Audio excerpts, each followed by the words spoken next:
Jax's revenge domain. I sat there watching 24 years of my life get handed to some 25-year-old kid who thought he could redesign fighter jets with an algorithm. The conference room at Aerotech Defense felt like a funeral, and I was definitely the corpse. Across that polished table, CEO William Torres leaned back in his chair like he just solved world peace instead of making the biggest mistake in defense contracting history. My name is James Sullivan. I'm 47 years old, and I just watched my career get gift-wrapped for an MIT graduate who thinks artificial intelligence can replace 30 years of hands-on aerospace engineering. Next to William sat his grandson Gavin Torres, fresh out of business school, already scrolling through his phone like he was updating his LinkedIn profile. The kid looked more interested in his social media metrics than understanding what he was about to inherit. "Your time here is done, Jim," William said, sliding those termination papers across the table like he was dealing cards. 24 years is impressive, but Aerotech needs innovation. Gavin understands next-generation manufacturing in ways your generation simply cannot grasp. Gavin nodded without looking up from his phone. This was the same kid who'd spent last summer's internship suggesting we replace all mechanical backup systems with machine learning protocols. I'd sat through 5 meetings where he used phrases like optimize the analog paradigm without anyone having the guts to ask what the hell that meant. The timing couldn't have been worse. 3 days ago, I'd missed my son Noah's commissioning ceremony at the Air Force Academy because we had a critical failure in the F-35 navigation system. I'd spent 60 straight hours that weekend redesigning the targeting computer interface that keeps our pilots alive in hostile territory. While Gavin was probably posting motivational quotes on Instagram, I was elbow deep in circuit boards that meant the difference between life and death for American servicemen. Now here I was getting shown the door by the same family that had called my work mission critical just last month. William straightened his tie like he'd just reinvented the wheel. Gavin's going to completely modernize our manufacturing processes, bring artificial intelligence into our quality control systems, implement automated design protocols, real 21st century engineering solutions. I almost laughed. The 21st century? I'd been designing defense systems since before Gavin learned to drive, but I kept my mouth shut and reached for the pen. What these two geniuses didn't know was that William's father, the company founder, had been paranoid about corporate sabotage back in 1999. The old man had insisted on a very specific clause in all our patent licensing agreements. If the original design engineer was ever terminated without cause, all operational rights to the defense patents would automatically revert back to me personally, not the company. I'd thought it was excessive when we first drafted those contracts 23 years ago. Back then, Aerotech was just a small Huntsville outfit with 18 employees and Pentagon dreams. The founder had made me promise to include that protection in every single licensing deal we signed. "Trust is built over decades and destroyed in a single decision," he told me. "Make sure you can protect the work if someone tries to steal it from you." The old man had been worried about foreign competitors trying to steal our designs. He never imagined the threat would come from his own grandson's arrogance. Over the years, that portfolio had grown to include 41 patents worth approximately $892 million, covering everything from missile guidance systems to aircraft carrier landing protocols. These weren't just technical drawings, they were the backbone of every defense contract we'd secured for 12 international partners across 3 continents. Every Pentagon purchase order, every NATO cooperation agreement, every security clearance certification, they all ran through licensing agreements that explicitly required my personal authorization as the original engineer. It was like having a dead man's switch built into the entire operation, and William had just pulled the trigger. I signed the papers without saying a word. William mistook my silence for defeat. Gavin was already typing what looked like excited to announce my new role post for social media. Neither of them had bothered to read the fine print on what they'd just activated. As I cleaned out my desk, I thought about Noah's ceremony that I'd missed. He was following in his old man's footsteps, serving his country just like I had in the Navy. For 3 years since the divorce, he'd been trying to understand what I actually did for work. Something with military planes, he'd tell his friends. Maybe getting fired would finally give me time to explain it properly. Walking out of that building felt strange. For the first time in over 2 decades, I wasn't rushing back to monitor system alerts or review technical specifications. No emergency calls about component failures. No weekend deployments to fix navigation problems. I was just Jim Sullivan, unemployed aerospace engineer, carrying a cardboard box with 24 years of memories and a legal time bomb that was about to go off. The security guard at the front desk, Paul Rodriguez, another Navy vet, looked sympathetic as I badged out for the last time. "Sorry to see you go, mister." "Sullivan," he said quietly, "this place won't be the same without you." He had no idea how right he was. I drove home slowly, thinking about all those late nights I'd spent perfecting guidance systems. The family dinners missed for Pentagon briefings, the holidays skipped for technical reviews, my divorce from Jennifer 4 years ago when she finally said I was married to that company more than I was to her. But as I pulled into my driveway, something felt different. For the first time in years, I wasn't carrying the weight of keeping American pilots alive. I was free to be exactly who I'd always been underneath all that corporate loyalty. And tomorrow morning, William Torres was going to learn what that really meant. Monday morning, March 18th, I woke up at 5:30 a.m. out of habit. For the first time in 24 years, I had nowhere to be. No system diagnostics waiting on my computer. No technical briefings to attend. I made coffee and sat by my kitchen window, watching Huntsville wake up below me. At exactly 8:45 a.m., my phone buzzed. A text from Lockheed Martin, our biggest defense partner. The message was short and devastating. Navigation system access denied. Original design engineer authorization required for continued operations. I nearly dropped my coffee, it was starting. By 9:30 a.m., 6 more defense contractors had sent identical messages. By 10:15, it was 11 companies. The pattern was always the same. Patent verification failed. Original engineer approval needed to maintain operational status. I could picture the absolute chaos erupting inside Aerotech's offices right now. William would be pacing around his corner office like a caged animal, screaming at assistants who had no answers. Gavin would be frantically Googling how to restore patent access, probably trying to figure out if there was an app for that. The beauty of it was the automation. Every single one of those 41 patents had verification protocols built in. The systems I designed didn't just check credentials once, they validated authorization every Monday morning at 8:30 a.m. sharp. It was a security feature I'd implemented after a competitor tried to reverse engineer our missile targeting system in 2019. Now that same protection was working against Aerotech itself. My phone started ringing around 11 a.m. First it was Terry Walsh, our head of engineering. Then Colonel Martinez from Pentagon Procurement. Even some defense contractors were calling me directly, trying to understand why their guidance systems had suddenly gone dark. I let them all go to voicemail.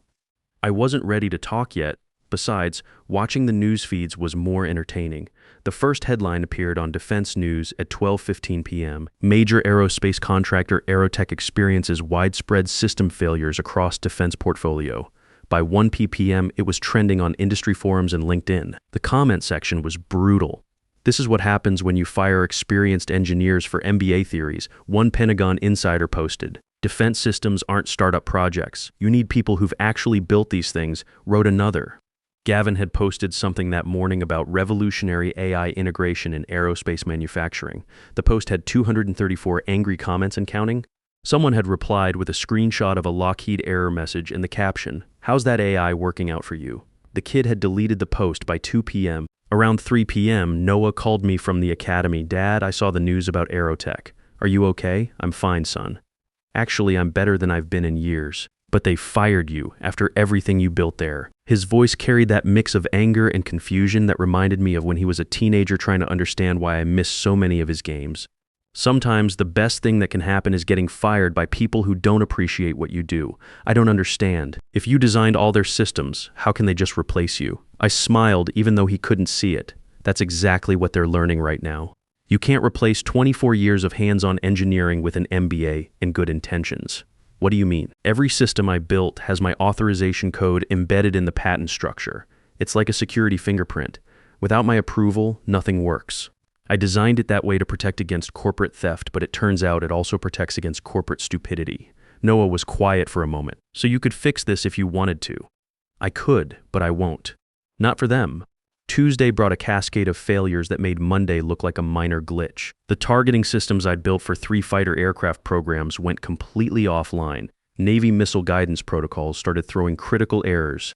Even basic navigation backup systems began failing safety checks. By 11 a.m., 18 of our 20 international defense partners had suspended their contracts. The messages were identical. Patent licensing agreement violated. Original design engineer approval required for continued operations. That's when Gavin made his first public mistake. He scheduled an emergency press conference for 2 p.m. that afternoon. I watched it online from a diner downtown, and it was painful to witness. The kid stood there in his expensive suit, sweating under the studio lights, reading from notes that someone else had obviously written for him. "We're experiencing some temporary integration challenges during our leadership transition," he said, his voice shaking. "Our team is working around the clock to resolve these minor system disruptions." A reporter in the front row raised her hand. "Mr. Torres, sources tell us that these minor disruptions have already compromised critical defense systems and could impact pilot safety. How do you respond to that? Gavin's face went red. We're not prepared to discuss specific operational details at this time. Another journalist pressed harder. Isn't it true that your company's former engineer, James Sullivan, held critical patent access that was never properly transferred during his termination? That's when Gavin completely lost his composure. James Sullivan represented the old analog mindset that was holding this company back. His methods were outdated legacy technology that needed to be modernized. Aerotech is moving forward with AI-driven solutions that don't rely on obsolete engineering from previous generations. I had to give him points for commitment. Even while his grandfather's company was crashing around him, he was still pushing the innovation over experience narrative. But calling my life's work obsolete engineering was a mistake that would haunt him. Within hours, aerospace engineers across the industry were defending my reputation online. These were people who'd built their careers using systems and protocols I'd developed. The tide of public opinion was turning into a tsunami, and Gavin was about to get swept away. One post that went viral came from Dr. Sarah Martinez, a former colleague now at Boeing. I've worked with Jim Sullivan on 4 major defense projects. His obsolete methods have kept more pilots alive than Gavin Torres has probably even met. This is corporate arrogance at its most dangerous. Another from Colonel Steve Richardson, who'd overseen our Pentagon contracts. Jim Sullivan's engineering saved my squadron's lives in 2018 when our targeting system failed over Syria. Calling his work legacy technology is like calling gravity an outdated concept. Gavin tried to respond to the growing criticism with another LinkedIn post that afternoon. It was a masterpiece of corporate speak and personal destruction. I appreciate the feedback from industry veterans about our recent transition. However, Aerotech remains committed to next-generation solutions that leverage artificial intelligence, machine learning, and automated protocols to create superior defensive capabilities against emerging threats. We respect the contributions of previous leadership while embracing the innovative methodologies that modern aerospace demands. The post got 1,247 comments, and they were all negative. Defense engineers were posting screenshots of system failures. Contractors were publicly announcing contract cancellations, and former Aerotech employees were sharing stories about my mentorship and technical leadership. The final nail in Gavin's coffin came from an unexpected source, his own MIT business school. Professor Jennifer Walsh, who taught his strategic management course, posted a response that destroyed him. Mr. Torres seems to have confused confidence with competence. Strategic management isn't about replacing proven systems with trendy alternatives. It's about understanding what works and why it works before attempting any changes. This appears to be a lesson he missed during his time in our program. Even his alma mater was throwing him under the bus. Wednesday morning, March 20th, the final domino fell. Every single one of Aerotech's remaining defense partners simultaneously terminated their contracts. The messages arrived within minutes of each other, all carrying the same devastating language: contract voided due to patent violation. Original design engineer approval required for any future operations. I was reading the coverage over breakfast when my phone rang. William's name flashed on the screen. I let it ring 6 times before answering, just to let him sweat. Jim, his voice was strained, desperate. We need to talk. Do we, William? You know we do. This situation is completely out of control. I set down my coffee cup and actually laughed out loud. William, this isn't a situation that's out of control. This is the consequence of your decision. You wanted innovation and AI solutions. Remember? You got exactly what you asked for. Look, maybe we moved too fast. Maybe there's room for discussion here. Discussion? You mean like offering me my job back? Like admitting publicly that you made a mistake? Yes. Silence. Then I could hear voices shouting in the background on his end. Because that's not how this works anymore, William. You didn't just terminate my employment. You publicly humiliated me in front of the entire defense industry. Your grandson called my life's work obsolete engineering on national television. Jim, be reasonable. The company has 1,200 employees. People's livelihoods are at stake here. You should have thought about that before you decided experience was worthless. You should have considered their livelihoods before you handed critical defense operations to a 25-year-old who thinks AI can replace mechanical backup systems. What do you want, money? Equity? Name your price. The desperation in his voice was almost pathetic. This was the same man who'd sat across from me 4 days ago, acting like firing me was brilliant strategic thinking. I don't want anything from you, William. That's what you're missing. You can't buy back trust. You can't purchase 24 years of relationships, and you definitely can't undo the damage your grandson did to our reputation. The board is meeting in 2 hours. They're going to ask for my resignation. Good. Maybe they'll pick someone who understands the difference between innovation and destruction.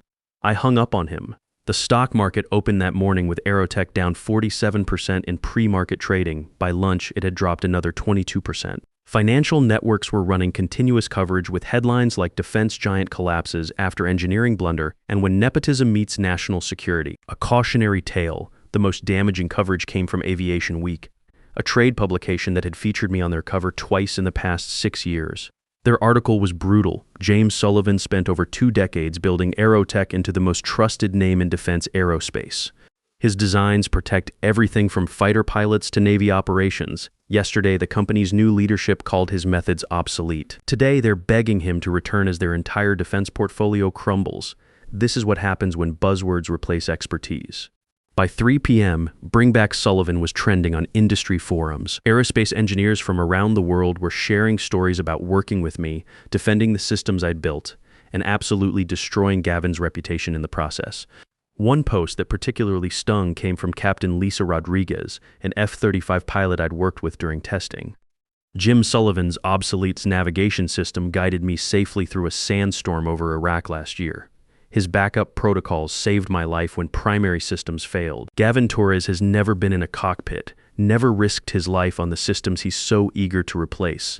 This isn't about innovation, it's about arrogance. Another from General Patricia Williams, who'd overseen our Pentagon contracts for 8 years. In 15 years of military service, I've learned that experience isn't just valuable, it's irreplaceable. James Sullivan's engineering has protected American lives across 4 continents. Calling his work legacy technology is an insult to every serviceman and woman who depends on reliable systems in hostile environments. Thursday brought the board's emergency meeting. I didn't need inside information to know what was happening. The writing was on every defense industry website in America. Aerotech was hemorrhaging contracts, credibility, and money at a rate that would make .com crash survivors nervous. The announcement came at 4:30 p.m. Aerotech announces leadership transition effective immediately. William Torres has resigned as CEO. Gavin Torres has been reassigned to special projects pending review. In corporate language, special projects meant they were hoping he'd quit so they wouldn't have to fire the founder's great-grandson outright. That evening, Noah called me again. Dad, I've been reading about what happened. I had no idea how important your work was, how many pilots you were protecting. It's just what I do, son. What I've always done. No, it's more than that. I was reading some of those forum posts from people you worked with. They're calling you a legend. One guy said you saved his entire squadron from navigation failures that could have been catastrophic. Something shifted in my chest. For 24 years, I'd been so focused on the technical details, the circuits, the code, the system specifications, that I'd forgotten about the human element. I wasn't just designing navigation systems and guidance protocols. I was protecting people's sons and daughters, keeping American servicemen safe, defending freedom itself. I think I'm finally starting to understand what you actually do. Noah continued, you're not just working with aircraft systems, you're protecting people like me. That conversation meant more than any industry article or forum post. My son was beginning to see me not as the dad who missed his games for work, but as someone whose work actually saved lives. Friday, March 22nd brought an unexpected phone call that changed everything. I was in my garage organizing old technical manuals when an unknown number from Washington, D.C. appeared on my screen. Mr. Sullivan, this is Director Angela Patterson from the Department of Defense. We'd like to discuss an opportunity with you. The Department of Defense was the Pentagon's civilian leadership, coordinating with all branches of military service. I'd worked with them peripherally over the years, but they'd never called me directly. We've been following the situation with Aerotech, Director Patterson continued. Frankly, we're appalled by how you were treated. More importantly, we're impressed by the elegance of your engineering architecture. When their systems failed, it demonstrated just how critical your expertise really is. She paused. We'd like to offer you a position as Chief Technology Advisor for Defense Innovation. You'd be coordinating engineering standards across 31 countries, working with an annual budget of $3.2 billion and leading the most talented aerospace team in the world. I set down the box I was holding. I'm listening. The salary is $365,000 base plus performance bonuses that typically add another 35%. Full benefits, security clearance upgrades, and the kind of resources you've never had access to before. Most importantly, you'd be working with people who understand the value of hands-on engineering experience. The number was staggering. Aerotech had been paying me $198,000 after 24 years of service. This was almost double that, plus bonuses. There's one more thing, she added. We've been monitoring the aerospace job market since your termination. 23 major defense contractors have contacted us asking for your information. Word travels fast in our industry, Mr. Sullivan. Everyone knows what Aerotech lost when they let you go. I accepted the offer that afternoon. 6 months later, I was sitting in a corner office on the 18th floor of the Pentagon, looking out over Washington, D.C. My nameplate read James Sullivan, Chief Technology Advisor, Defense Innovation. The irony wasn't lost on me. Getting fired had launched me into the most prestigious position of my career. My first week, I received a congratulatory email from Terry Walsh, Aerotech's former head of engineering. He'd left the company the day after William's resignation. Heard about your new position. Well-deserved. P.S. Manus, Gavin lasted exactly 11 days in special projects before they quietly asked him to resign. He's back at his parents' house posting AI insights on LinkedIn. The email made me smile, but it also made me think about second chances. Mine had come through vindication and professional recognition. Gavin's would have to come through humility and actual learning, assuming he was capable of either. That weekend, Noah drove down from the academy to visit my new office. He walked around slowly, reading the framed citations on my walls, the thank you letters from NATO partners, the awards from aerospace conferences where I'd been keynote speaker. Dad, he said finally, picking up a medal from the Navy secretary. I owe you an apology.